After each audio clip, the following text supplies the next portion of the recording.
નમસ્કાર દોસ્તો, કેમ છો બધા? થોડા દિવસ પહેલાં તમે એક મસ્ત મજાનો વિડીયો નિહાળ્યો હતો, જે ખેડા જિલ્લાના કપડવંજ તાલુકા પાસે આવેલું અંકલાઈ નામનું ગામ, જ્યાં આગળ હસમુખભાઈ ડાભી રહે છે અને છેલ્લા 11 વર્ષથી એમના પગની અંદર એક અકસ્માતની અંદર એક પગમાં અકસ્માતને કારણે ખૂબ અઘરી પરિસ્થિતિ જીવતા 4-5 ઓપરેશન એમના ફેલ થઈ ગયા હતા, આર્થિક રીતે એકદમ તૂટી ગયા હતા. એમના પગની અંદર આખું લોખંડનું આખું પાંજરું રાખીને ફરતા હતા અને એમને 2 લાખ રૂપિયાની ખૂબ અર્જન્ટ જરૂર હતી ઓપરેશન કરવા માટે, કે એમનું ઓપરેશન એક સારા ડૉક્ટર પાસે એક સારી હોસ્પિટલમાં થાય તો એ એમના જે આ પગની જે જાળી છે એમાંથી છુટકારો મળી શકે. 11 વર્ષથી કોઈ પણ પ્રકારનું કામ કરી શકતા નથી, ફેમિલીની અંદર બીજું કોઈ કમાવનારો વ્યક્તિ નહોતું. તો જેના ભાગરૂપે આપણી પાસે જ્યારે મદદમાં આવે ત્યારે આપણે એમને લઈને આપણા જે ખાસ મિત્ર ડૉક્ટર વૈભવભાઈ પટેલ પાસે આવ્યા અને 2 લાખ રૂપિયાનું ઓપરેશન માત્ર એમને 1,25,000 રૂપિયાની અંદર કરી આપવાની ખાતરી આપી. અને એ પણ એ જ ડૉક્ટર જે ડૉક્ટર પાસે હસમુખભાઈ ડાભી બતાવવા માટે ગયા હતા. તો ત્યારબાદ આપણે એમને વેદ હોસ્પિટલ મણિનગર અમદાવાદ ખાતે આપણે એમને એડમિટ કર્યા અને આજે હવે હસમુખભાઈનું ઓપરેશન થઈ ચૂક્યું છે અને હસમુખભાઈને આજે આપણી ટીમ પહોંચી છે અમદાવાદ લેવા માટે. અમદાવાદથી લઈને એમના મૂળ ગામ કપડવંજ તાલુકાના અંકલાઈ ગામે પહોંચાડવા માટે.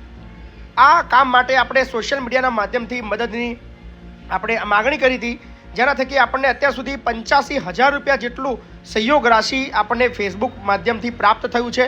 તો જેને પણ આપણને આના માટે મદદ કરી છે બધાનો અમે આભાર માનીએ છીએ. 1,25,000 રૂપિયા ખર્ચ થયો છે. હજી પણ આપણી પાસે માની લો કે 40-50,000 રૂપિયા ઘટે છે, પણ વાંધો નહીં. આ વિડીયો જોયા બાદ મને વિશ્વાસ છે કે આ કાકાનું ઓપરેશન હવે થઈ ગયું છે. જે પણ મિત્રો મદદ કરવાના બાકી હોય એ ચોક્કસ મદદ કરી દેજો. હસમુખભાઈ ડાભી હવે ટૂંક સમયની અંદર પોતાના પગ ઉપર ચાલતા થઈ જવાના છે. આ ઉત્સાહ, આ આનંદ હસમુખભાઈની આંખોની અંદર જોઈ શકો છો, કારણ કે હિંમત હારી ચૂકેલું આખું આ ફરીવાર ઊભું થઈ ગયું છે એવું લાગે છે. કારણ કે એક નવો વિચાર એમને આવ્યો છે કે બાપુ, હું હવે કામ કરી શકીશ. 11 વર્ષથી ખાટલા પર પથારી પર પડ્યો છું, એક પણ રૂપિયાનું કામ નથી કરી શક્યો, પણ હવે હું પણ મજૂરી કરી શકીશ, હું પણ મારા ઘરનું ગુજરાન ચલાવી શકીશ. તો ખૂબ અઘરી જિંદગીની અંદર હસમુખભાઈએ આ 11 વર્ષ વિતાવ્યા છે, પણ હવે કદાચ કોઈ તકલીફનો સામનો એમને નહીં કરવો પડે, કારણ કે હસમુખભાઈનું ઓપરેશન થઈ ગયું છે. અને આ શક્ય બન્યું છે સોશિયલ મીડિયાની તાકાતથી. આ શક્ય બન્યું છે સોશિયલ મીડિયાના તમામ એ સહકાર આપનાર મિત્રોના પ્રેમથી. તમે જોઈ શકો છો મિત્રો, આ સોશિયલ મીડિયામાં એટલી શક્તિ છે કે જો એનો સારો ઉપયોગ કરવામાં આવે તો કેટલાય લોકોની જિંદગી બદલાઈ શકે છે, કેટલાય લોકોનું આખું જીવન બદલાઈ શકે છે. અને તમને પણ હું અપીલ કરીશ કે તમારા થકી બનતી તમારા આસપાસ વિસ્તારના જરૂરિયાતમંદ લોકોની મદદ ચોક્કસ કરજો. કારણ કે કોઈ ઘરની અંદર કોઈ એક વ્યક્તિ કમાનારો હોય અને કદાચ કોઈ આવી બીમારીથી પીડાય અને આખું ઘર તૂટી જાય તો ખૂબ જે પીડા છે એ પગની પીડા છે, ફક્ત એ વ્યક્તિ પૂરતી નહીં પણ આખા પરિવાર પૂરતી બની જાય છે. એટલે આવો આવા લોકોની મદદ કરીએ. આપણી ફરજ છે કે આવા લોકોની વગર બોલાવે આપણે સામેથી પહોંચીએ, એમની મદદ કરીએ.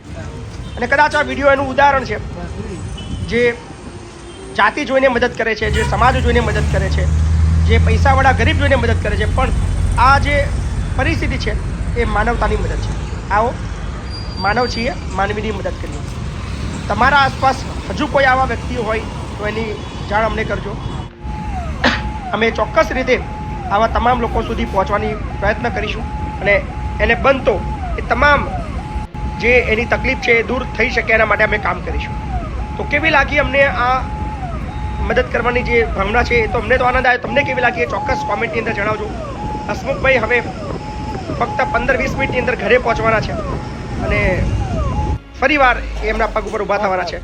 તો આ છે હસમુખભાઈનું ઘર, જ્યાં એ પહોંચ્યા છે અને કદાચ ખૂબ ઓછા દિવસોની અંદર હસમુખભાઈ પોતાના પગ પર ઊભા જોવા મળશે.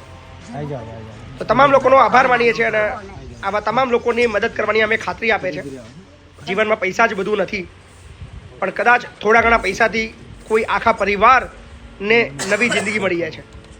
તો ફરીવાર કહીશ, આવો આ બધાની મદદ કરીએ. તમને જો અમારી સેવા સારી લાગી હોય, અમારી કાર્યપદ્ધતિ સારી લાગી હોય તો ચોક્કસ નીચે આપેલ નંબર પર યોગદાન આપી શકો છો, કારણ કે ઘણા લોકો હજી યોગદાન માટે રાહ જોઈને બેઠા છે. તો ખૂબ ખૂબ આભાર. બસ આવી રીતે સાથ સહકાર આપતા રહીજો, પ્રેમ આપતા રહીજો. હું હંમેશા આપ બધાની સાથે છું. ખૂબ ખૂબ આભાર.